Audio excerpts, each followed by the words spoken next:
What do you get a queen for her birthday? Diamonds. She's got more than she can wear. Dresses. Already wardrobes full. Paintings to a penny. In despair. How about this?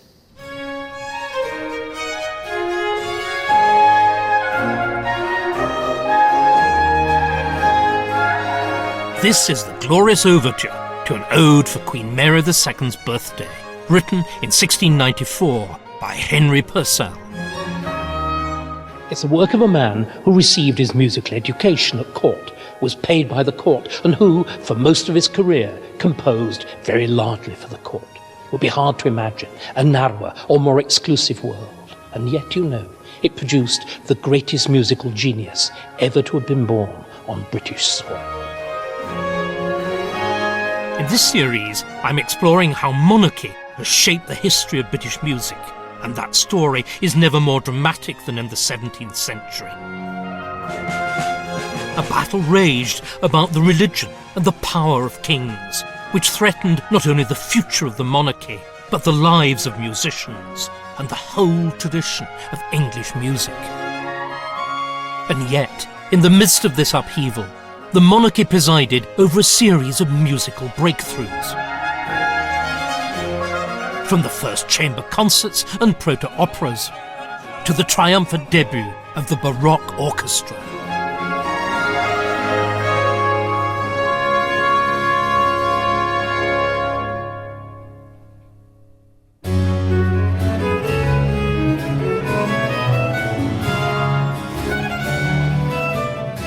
A fault line ran through the entire 17th century.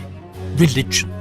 It was the divide between the old faith and the new, between Catholic and Protestant, and, increasingly, between different kinds of Protestant.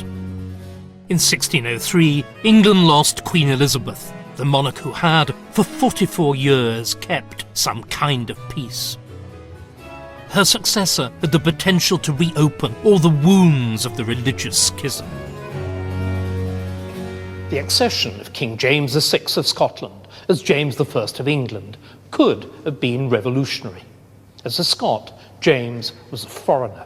He'd also been brought up in the Scottish Presbyterian Kirk, which was much more radically Protestant than the Church of England.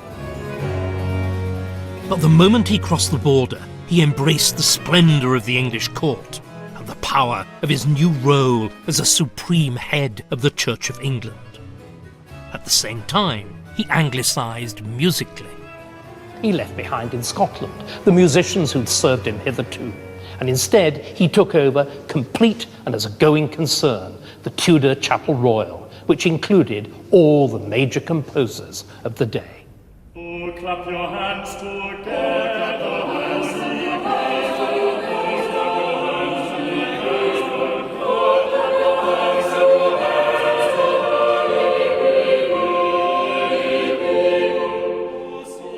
The very same year James came south, the author of this piece, and one of the greatest composers in English history, made his first appearance in royal records. Orlando Gibbons was from humble but musical stock. The son of a civic minstrel in Cambridge, whose talent had won him a place as chorister, then student at King's College. He was barely 20 years old when he joined the most prestigious musical institution in the land, the Chapel Royal. This was the monarchy's personal choir, which had a home in each of the king's palaces and which sang at all the great occasions of state.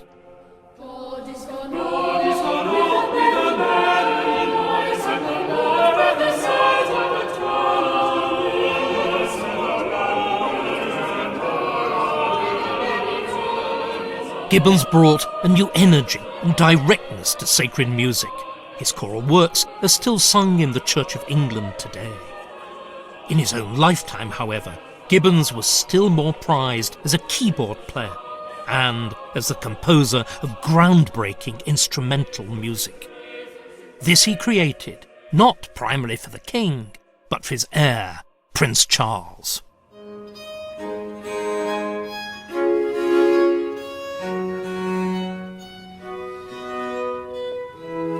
this was the kind of music for which Charles had a particular fondness. It's an example of an English musical invention, the Fantasia Suite.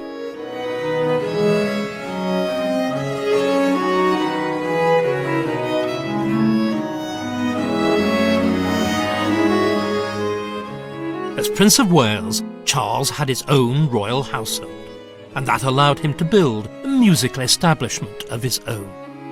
It was second in size only to the king's, but it served a very different purpose.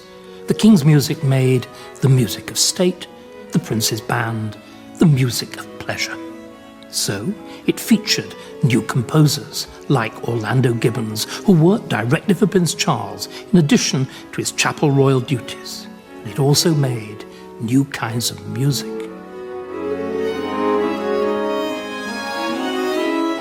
This instrument, the viol, was a particular favourite of the English in the 17th century, and it's what Charles himself played rather well.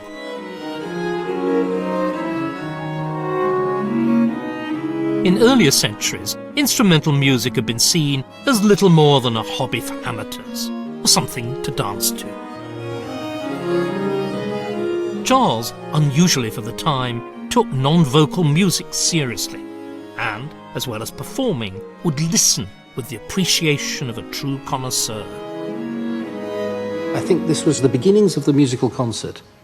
But of course it wasn't just to anybody, it was a very specific... It'll be a tiny circle round the king or the prince, and yes. this is household or indeed literally chamber music. Yes. The Gibbons we just heard, for example, is very intricate music, very subtle. That's barely a melody. Yeah, there was something sort of slightly avant-garde going on there, something forging new ways of doing this music.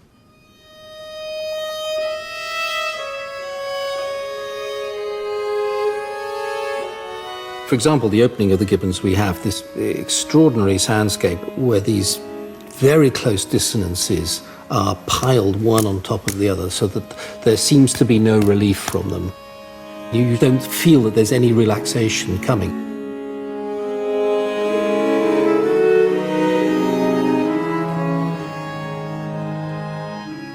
On the one hand, there is this searching emotion. On the other, there's a quite extraordinary technical complexity. I mean, music at this point is considered a high academic subject, isn't it? And music is often regarded as a science rather than an art at this point. Revealing the underlying harmony of the universe is in some ways the business of the composer. Throughout his life, Charles yearned for this harmony, elegance and order, not just in art, but in his faith, and he was determined in his rule. His coronation on the 2nd of February 1626 is the first where we know who wrote the music. Orlando Gibbons had died the previous year, so the role was taken by the Welsh composer Thomas Tomkins.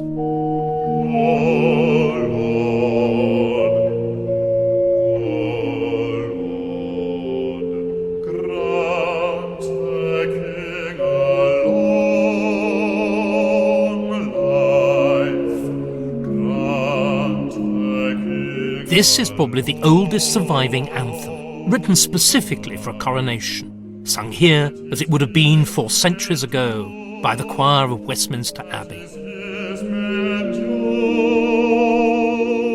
Tomkins' work has none of the pomp of later coronation music by Purcell, Handel or Parry. At this time, trumpets and drums were not deemed appropriate for the sacred part of the rite.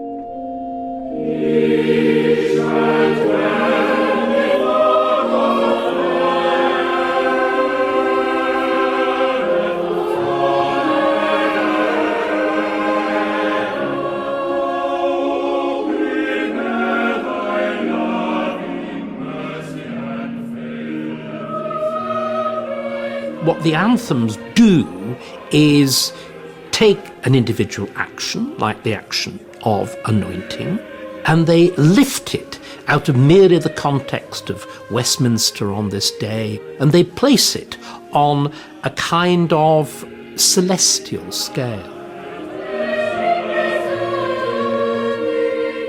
It becomes part of not simply the theatre of an individual monarch, but it becomes part of a divine theatre of power and authority, in which the king on earth becomes assimilated to the king in heaven. So will we always sing praise unto thy name.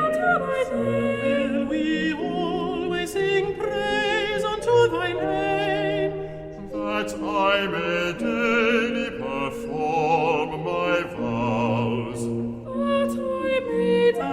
The music, like all aspects of the ceremony, confirmed for Charles the divine right of his royal rule, a belief he held more passionately and inflexibly than any of his ancestors.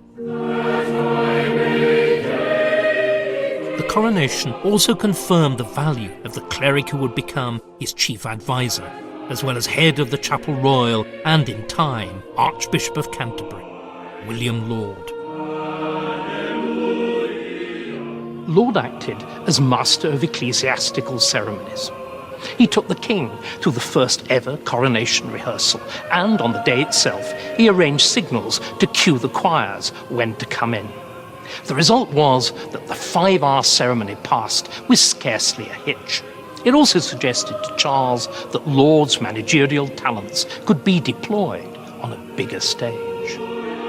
The king wanted the solemnity, elaboration and beauty of the service which Laud had orchestrated at the Abbey to be the model for the whole nation. Charles decreed that England's churches should be like the chapels in his palaces, such as Hampton Court.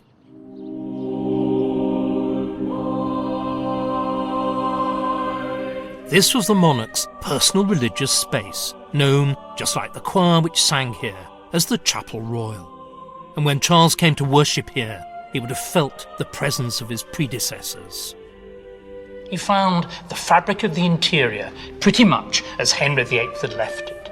Similarly, the worship, liturgy and magnificent musical tradition of the chapel still owed everything to Henry VIII's daughter, Elizabeth I. In most churches, ornate beauty such as this had been destroyed by the Protestant Reformation. The king's subjects generally worshipped in far more austere surroundings. Now, Charles I, with his love of order, beauty and uniformity, was determined to go the whole hog and make the Chapel Royal, hitherto the exception, the rule. With Laud as his eager enforcer, the king decreed that churches in England should re-establish the symbols and practices of the past.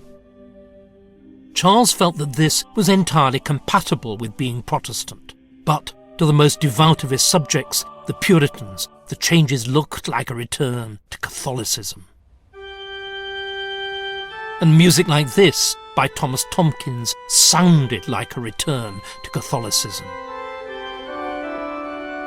It's being played on an instrument built during Charles's reign and found today in Tewkesbury Abbey. Nowadays, we think of organs as the most traditional form of church music. But in the reign of Charles I, organs, and indeed church music itself, were profoundly controversial. This is because church music lay at the heart of the revolution which Laud and King Charles I were determined to impose on the Church of England. They called it the beauty of holiness. By this, they meant that God should be worshipped not only in words and by the mind, but also through the senses, by sight, through stained glass and painting, and above all, by hearing, through music.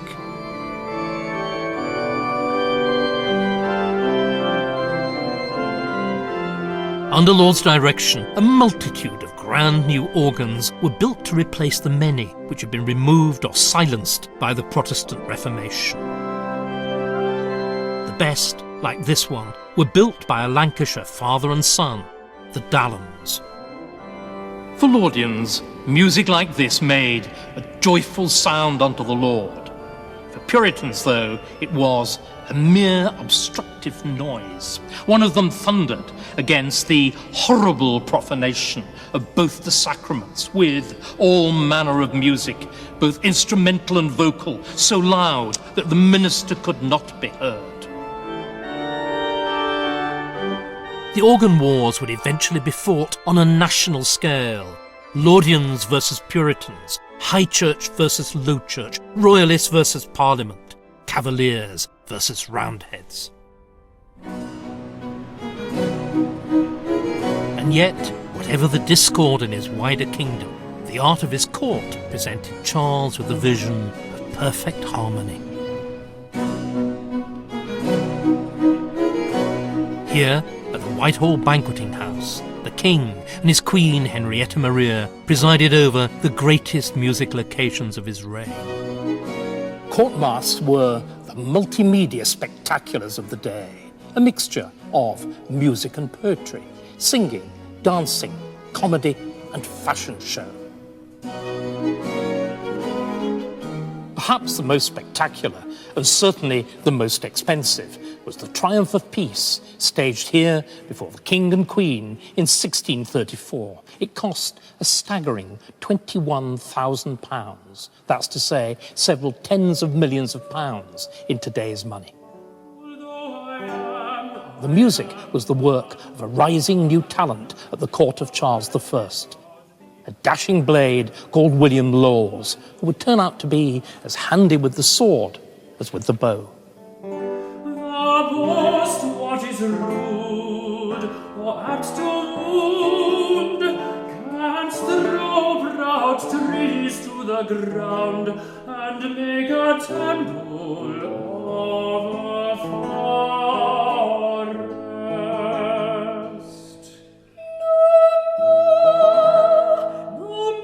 No. This song, by Laws from the Triumph of Peace, has rarely been performed since 1634.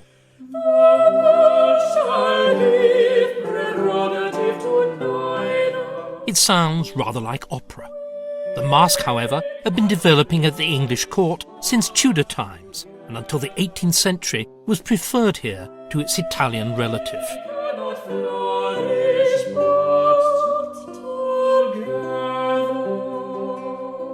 But masques were more than mere entertainments.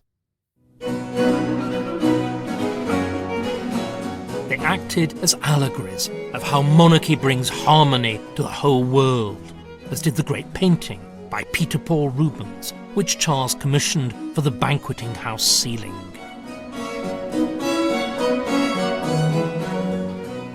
Rubens' ceiling is the perfect representation of divine right monarchy, in which the king, like God in whose image he is made, rules by reason, law, and order.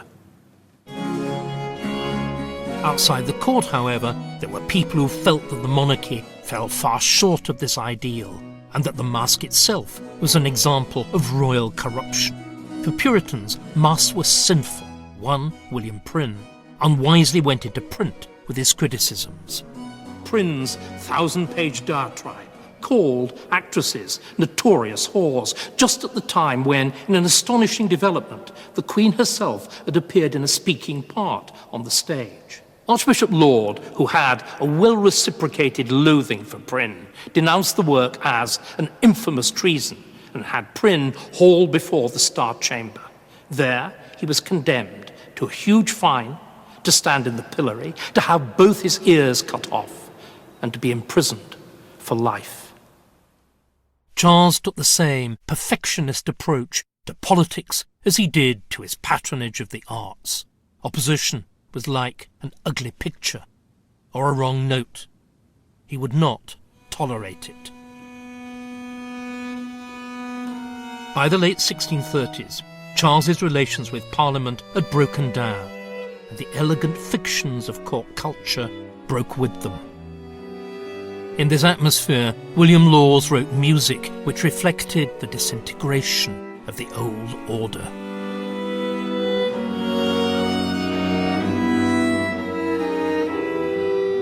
It's difficult to avoid the feeling that there is something something about Lawes' own personal experience and Broken time. Yes, broken times, indeed. I'll be quite truthful. Before I did this series, I'd never heard of William Lawes. Yes. And at the same time, listening to the music, it is extraordinary.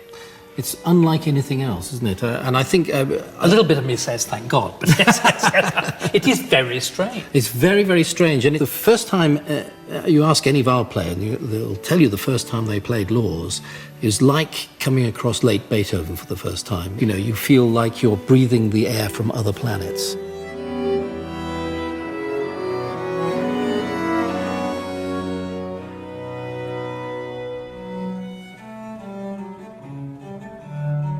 Lawes could have become one of the greatest composers of English music.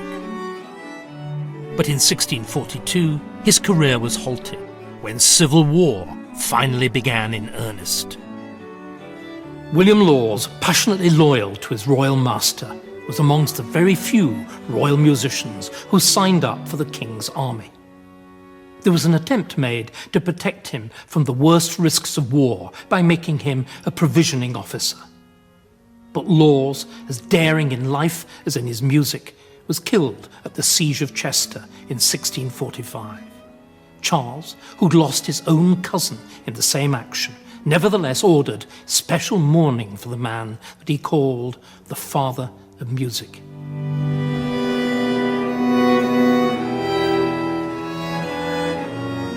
Amid the outpouring of grief, a fellow Cavalier poet wrote a bitter, punning epitaph.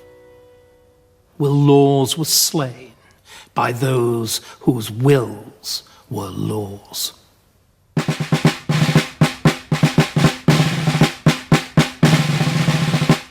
Royal music now took on a very different character. As the king's men went into battle, this is what they heard.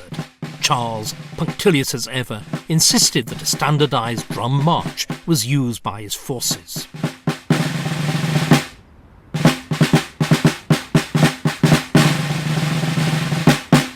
In vain. By 1644, his Puritan opponents were clearly winning. And wherever they gained control, church music became a casualty of war. Take the sad fate of Thomas Tomkins. Since the start of the 17th century, he combined his duties at the Chapel Royal with the job of organist and choirmaster at Worcester Cathedral. In September 1642, parliamentary troops burst into the cathedral and desecrated it. But this wasn't the random violence of rampaging soldiers. Instead, it was a carefully targeted attack on the symbols of the beauty of holiness most offensive to the Puritans. So the troops smashed the stained glass. They pissed in the font because they thought the use of the sign of cross in baptism was popish. And they silenced Tomkins' beloved organ by ripping off the pipes. These scenes were repeated across the country. The attempts by Charles and Laud to revive the older traditions and music of worship were systematically undone. Then Tomkins' study at the top of his house here, where he kept his musical manuscripts, was hit by cannonballs fired during the parliamentary bombardment of the city. Tomkins had faithfully served his king and his church. Now, in his 70s, he saw everything that he had lived for and worked for destroyed.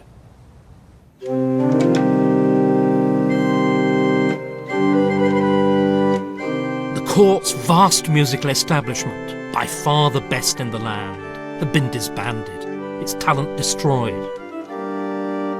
The Chapel Royal ceased to exist, and so, in time, did the monarchy itself. On the 30th of January, 1649, King Charles returned to the banqueting house, where previously he had savoured the finest music, to be beheaded on a scaffold built outside. Within a fortnight, Thomas Tomkins wrote this piece, which he entitled A Sad Pavan for These Distracted Times. 25 years after writing music for the king's coronation, he'd now written his funeral dirge.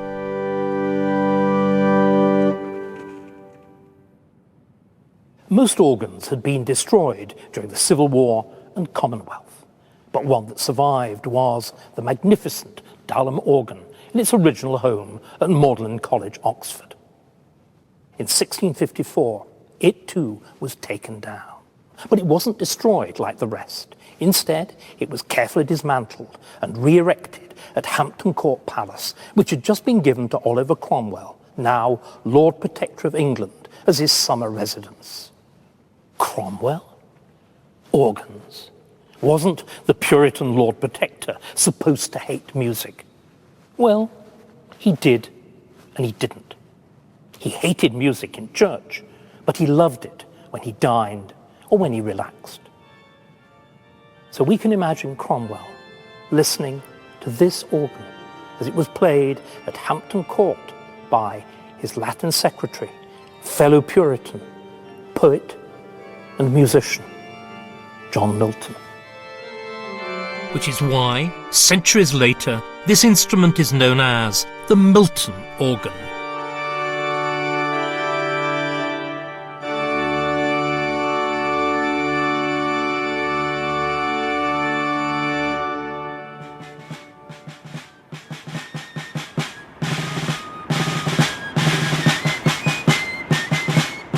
During the years of Cromwellian rule, Charles I's son lived in exile on the continent. His supporters rallied round this song. For 40 years this royal crown has been his father's and his own. And is there anyone but he that in the same should share a be? For better may the sceptre sway than he that has such right to reign. Then let's hope for a peace, for the wars will not cease till the king enjoys his own again. And after Cromwell's death in 1658, Parliament did indeed invite the king to return. With Charles II came the revival of sacred music, which the Puritans had fought so hard against. Say of the priest and Nathan the prophet anointed Solomon king. When the new king was crowned on St. George's Day, 1661, amongst the music composed for the occasion was a piece by Henry Lawes, brother of the slain William. It was a text heard at coronations since Anglo-Saxon times and still in use today, though for the last 3 centuries known in its magnificent setting by Handel. Alleluia, alleluia, alleluia, alleluia, alleluia. Musically, the coronation of Charles II was a case of new wine in old bottles. The music, like Henry Lawes' Zadok the Priest, was new and by a new generation of composers. But everything else was old, or tried to be.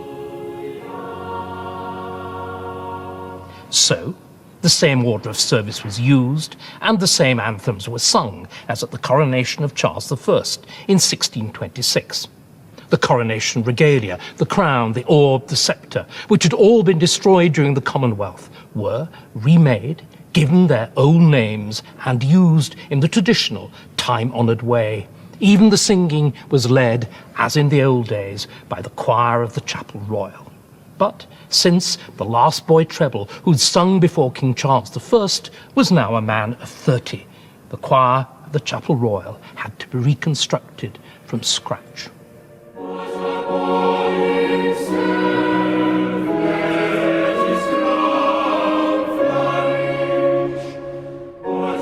At the coronation, the new choristers were still so young and untrained that their voices had to be reinforced by men singing falsetto and were at times drowned out by loud cornets.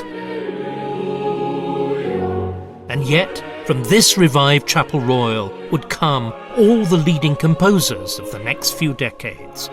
among them Pelham Humphrey, John Blow, and, within a few years, the greatest of them all.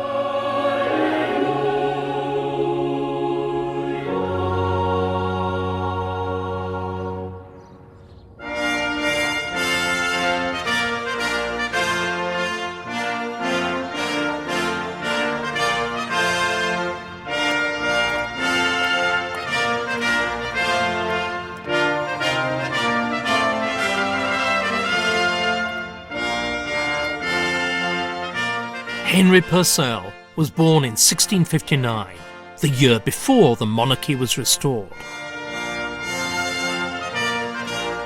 Both his father and his uncle were at the heart of the new regime's musical establishment, working at Westminster Abbey and the Chapel Royal. And very soon, Henry joined them. From the age of about 7, the young Henry Purcell was singing for Charles II in the Chapel Royal here at Hampton Court, or wherever else the king happened to be in residence. By the time that he joined the choir, the Chapel Royal had recovered all its former glory. This meant, as for the last 3 centuries, that Purcell was now a pupil in by far the best music school in the kingdom.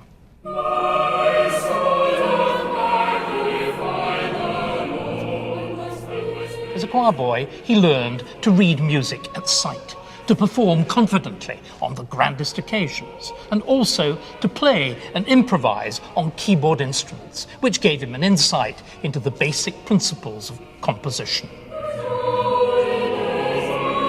Some of the forwardest and brightest children of the chapel began to be masters of composing.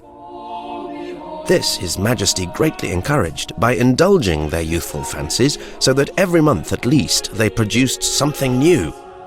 Otherwise, it was in vain to hope to please His Majesty. When his voice broke, he became a kind of apprentice to the senior musicians of the Chapel Royal, who included the best composers of the day. He transcribed, edited, and arranged their music. He also began to compose seriously himself. As well as absorbing the glorious English choral tradition, Purcell's musical imagination would be influenced by another aspect of his king's tastes. Though in most respects Charles restored the customs of his father's court, he was known to utterly detest the kind of serious chamber music that Charles I had loved. So out went esoteric vile fantasias. In came revelry and rhythm to entertain the merry monarch. He could not bear any music to which he could not keep the time. And that he constantly did to all that was presented to him. What he wanted to do, he wanted to sit back, tap, listen to a jolly good tune and have a good dance. It's completely different approach, but that's also a public approach. This is music as part of pleasure. For Charles I, I'm sure it was a pleasure also, but it was a much more intellectual, refined pleasure. Refinement is not a word that springs to mind with Charles II. In exile during the years of Cromwell's Republic, Charles had spent a lot of time with his wealthy, autocratic cousin, Louis XIV. At the French court, he saw grand opera ballet, learned new and fashionable dances, and heard the band of 24 violinists drilled by the great Jean-Baptiste Lully. When Charles returned to England, he brought back French tastes, French fashions, and a determination to have exactly the same number of violinists himself.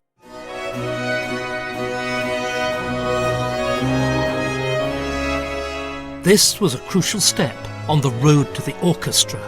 Violins are the foundation of orchestral sound to this day. Charles loved their sound so much, he even wanted to hear them in his Chapel Royal. His royal taste led to a unique English form which Henry Purcell would make his own.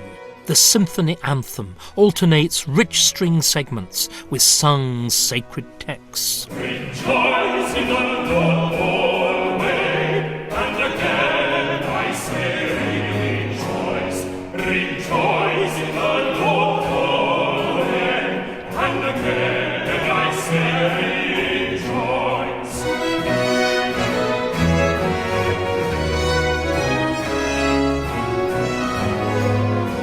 Not everyone approved of this new approach to church music. The diarist John Evelyn grumbled, 24 violins after the French fantastical light way. Better suited to a tavern or a playhouse than a church. Only a few years before, even the sound of an organ in church had been controversial. Now, Charles was rolling back the boundaries of musical taste, just as Purcell was expanding the creative possibilities of musical form.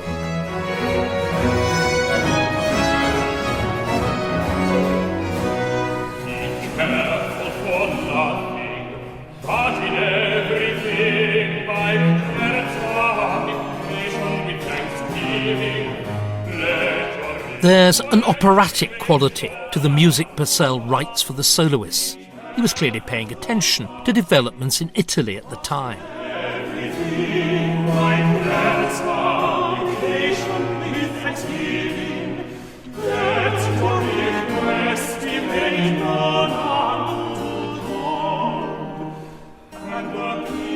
But he was also writing here for the specific voices of the Chapel Royal.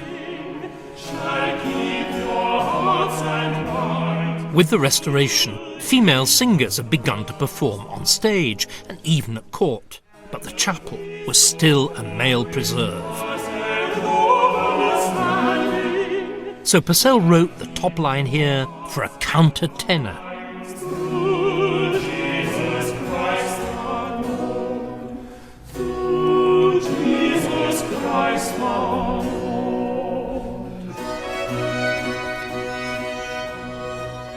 Purcell made fair copies of his sacred anthems into this scorebook here in his own handwriting. But Purcell didn't only write sacred music. Turn the book over, like this, and we find from the other end a similar record of the secular music that he composed for the court of Charles II. These are odes to mark royal birthdays, weddings, military victories, and peace treaties.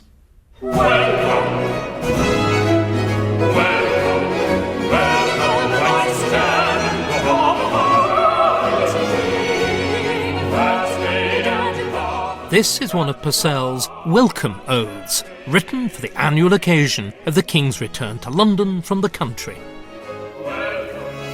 Why on earth welcome the King back to his own capital, and moreover do it over and over again at the same time each year? Partly, it was sycophantic nonsense.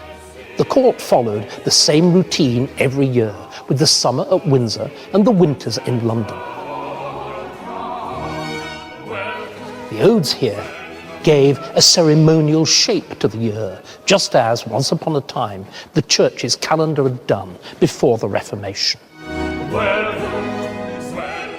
One of the reasons why Purcell isn't listened to as often now as he should be is that his genius was poured into this kind of occasional royal piece, which teeters on the verge of absurdity today. But your presence now, all we can hope or wish for does allow.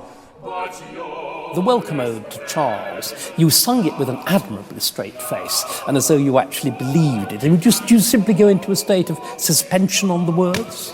I think you have to kind of sing what you've been given, but it's set very well. It's very easy to understand. However clumsy the words, yes, they're still made to work. Exactly. Purcell's very good at making the music move with what the words are doing. He makes it clear what he's trying to say.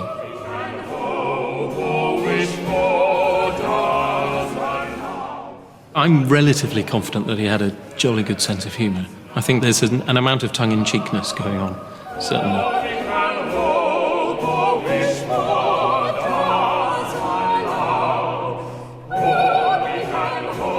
Whatever Purcell thought of the odes, there's no doubt that the King would have approved.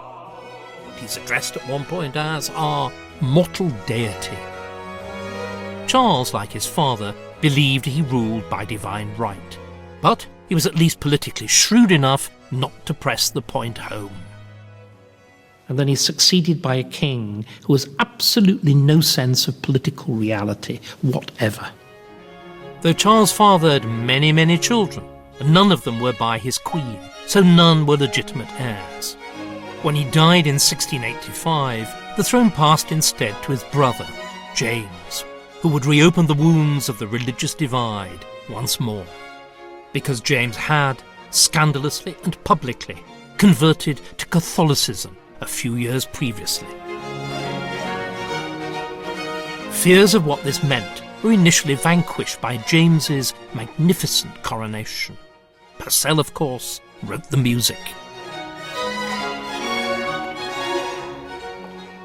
His genius is such that he produces music which immediately kind of raises the musical game of the coronation service. For example, My Heart is Inditing starts in a very dense way. There's a 7-part vocal group.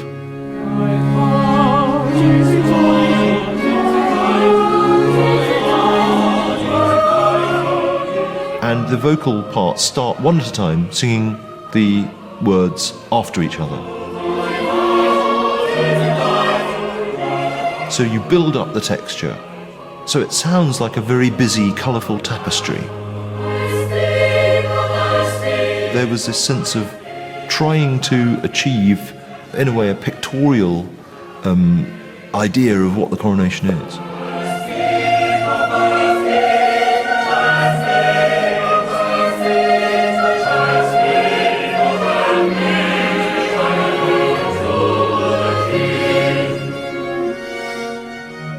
Purcell's anthem is the best music yet performed at a coronation. It's also on much the largest scale.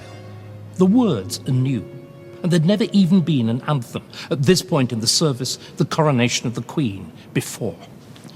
Why all the fuss now? She shall be brought to the King in raiment of needlework. She shall be. The answer lies in what was left out. The coronation of the Queen, which was simpler and far shorter than that of the King, normally followed on the coronation communion service. But in 1685, both the King, James II, and the Queen, Mary of Modena, were Roman Catholics and absolutely refused to take the Protestant communion. The omission of the communion service left a gaping hole, spiritually and musically, at the heart of the service, which the splendours of Purcell's music were almost certainly designed to fill.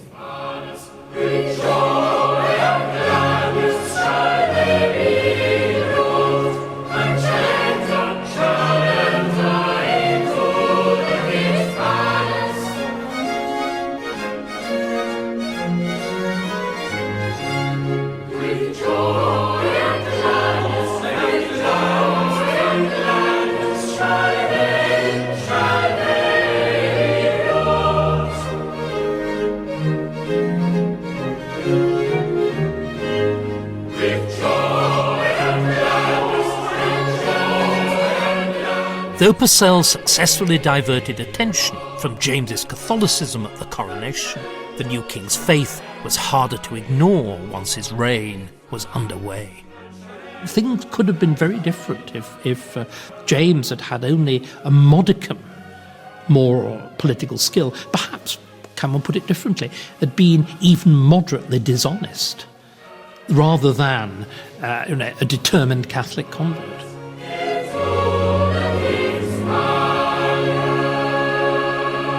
But James believed he had been chosen by God to lead the whole nation back to the Catholic faith. The result, within 3 years, was open rebellion.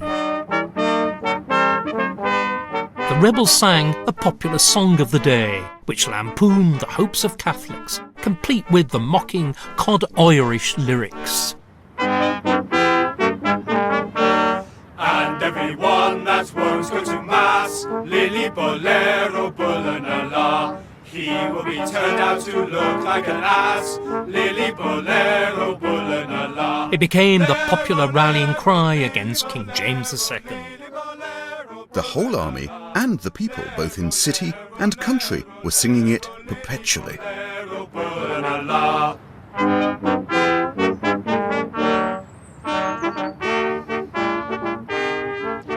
It's only a song, but it sang King James II out of 3 kingdoms. In 1688, James was deposed by his own daughter Mary and her husband William of Orange, who invaded from the Netherlands at the invitation of James's leading subjects. William and Mary were Protestants, and so forevermore was to be Britain's monarchy. It was known as the Glorious Revolution, and it changed the meaning of monarchy and its music forever.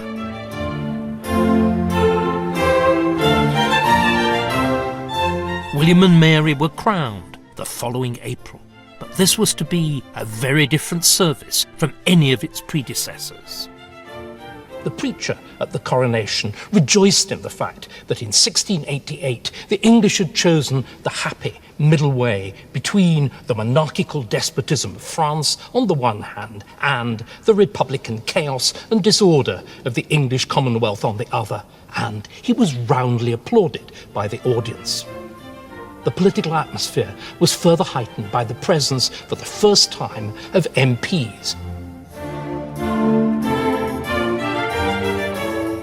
This was the inaugural event of a limited parliamentary monarchy. Divine right was dead, and the sacredness of kings very nearly died with it.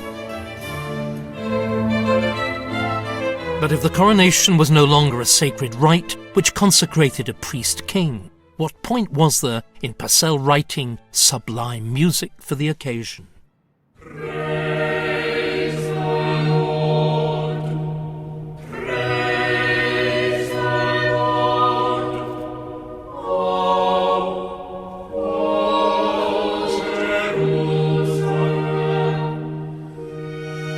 Praise the Lord, O Jerusalem seems rather austere. It starts in the minor key, which is an unusual choice of a composer for a praising psalm. It's written in a more intimate way and a less obviously jolly, flamboyant way.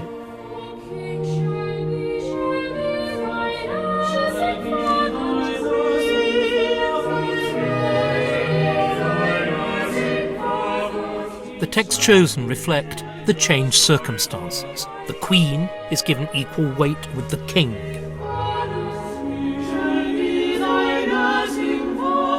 But Queen Mary thought the coronation all vanity. King William thought it a popish absurdity. Purcell's music no longer had any raison d'être. Without wishing in any way to denigrate the music, it sounds less expensive than the music of My Heart is Inditing of a few years earlier. It's saying this is a little bit more pared down, it's less ostentatious, it's a little bit more sombre.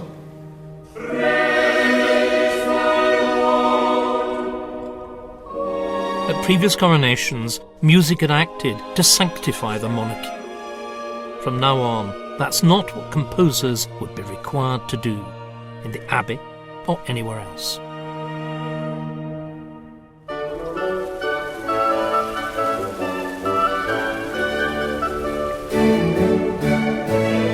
William and Mary largely withdrew from the traditional centre of music and monarchy, the Palace of Whitehall, and came instead to Hampton Court, which they commissioned Christopher Wren to rebuild.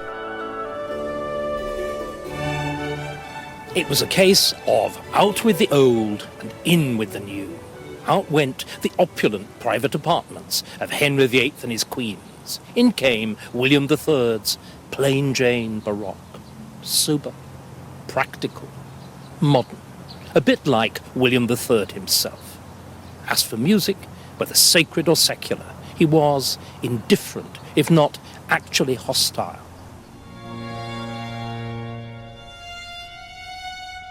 Nothing escaped William's reforming zeal, not the fabric, the liturgy, or the musical traditions of the Chapel Royal.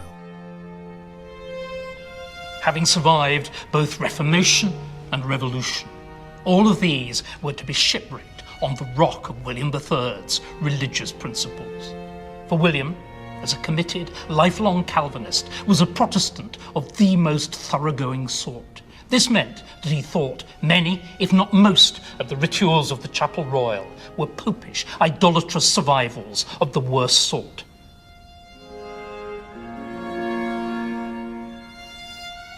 The elaborate and theatrical music of the Chapel Royal, always a Protestant bugbear, was struck down when, as one of their first acts, William and Mary forbade the use of strings here in the chapel. It sounds so little, but it destroyed so much. The glorious and quintessentially English symphony anthem died a strange and sudden death.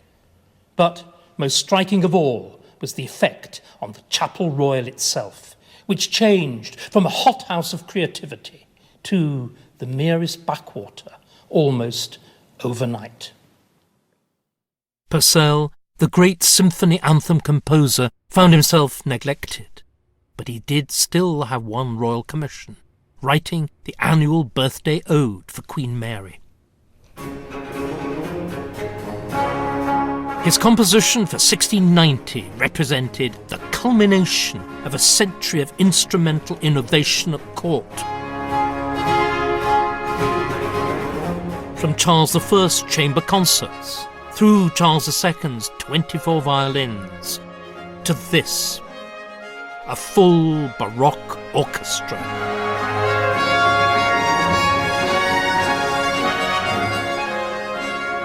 Arise My Muse, suddenly you have everything there. You have the trumpets, the oboes, the violins. And Purcell doesn't allow the trumpets to just play simple parts. They played pretty much the same kind of material that the violins are playing, so they were incredibly virtuosic.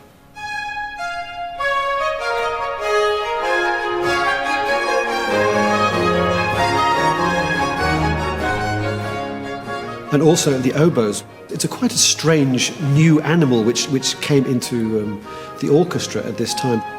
It's extraordinary the way he can combine those instruments, the way he orchestrates those instruments. It's unbelievably skillful and colourful use of an orchestra. And yet, just 2 days after Arise My Muse was first performed, William III ordered the Lord Chamberlain to slash the number of royal musicians by a third. Court music, brought to such heights by Charles I and Charles II, went the same way as the Chapel Royal, downsized, neglected, now used merely for the odd ball. Purcell was forced to take his genius elsewhere, and the orchestra went with him.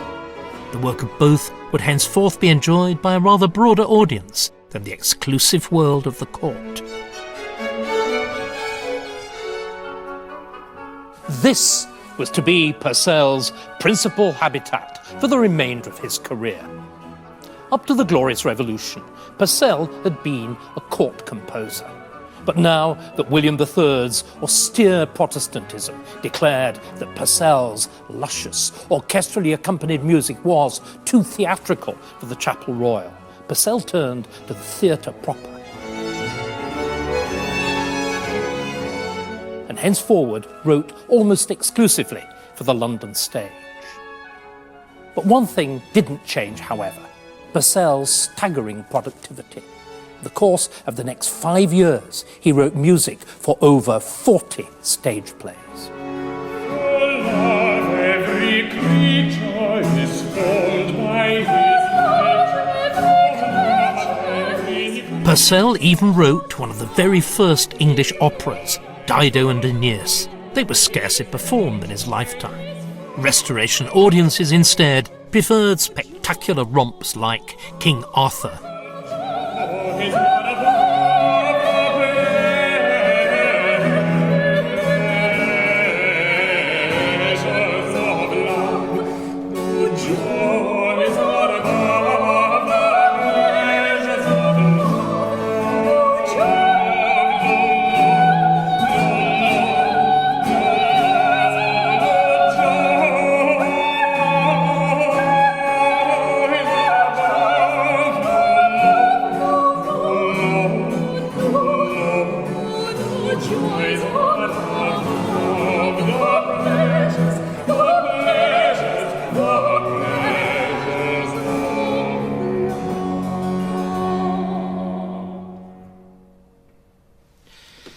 Despite Purcell's resounding success in the theatre, there's a sense of loss, of exile.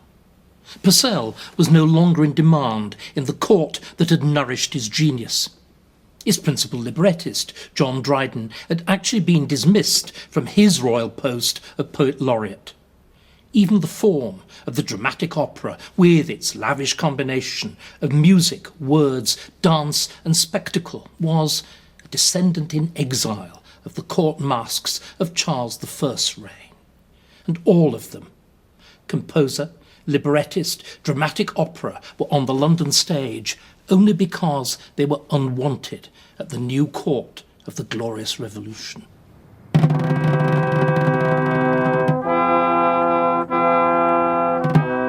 But then English music suffered a still more grievous blow.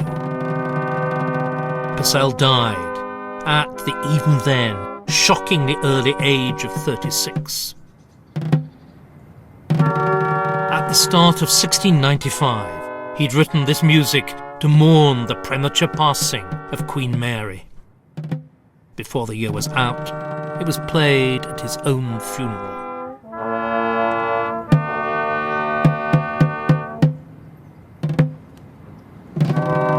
That flat, hollow sound, it's the majesty and the finality of death. It is no exaggeration to say that English music died with Purcell. He was the last composer in the great Chapel Royal tradition, which had stretched back through Orlando Gibbons, to Thomas Tallis, to John Dunstable, and even beyond, but where now was capable of producing a successor. The great tragedy of England is that nobody steps into the gap as far as music is concerned. Once, for the political, the religio-political reasons of 1688-89, the Chapel Royal is shuttered down. Nothing steps into the gap. It leaves England with an appetite for music, but with no musical infrastructure to provide it. Audiences continued to pack out London theatres, but Purcell's death left a vacuum of native talent. And so, as I'll explore next time, the London stage was invaded by Italian opera, foreign composers, foreign stars performing in a foreign language. Paradoxically, this happened just at the same time that Britain became the great power in Europe, and more ironically still, the composer who restored the fortunes of music made in Britain was German, Georg Handel.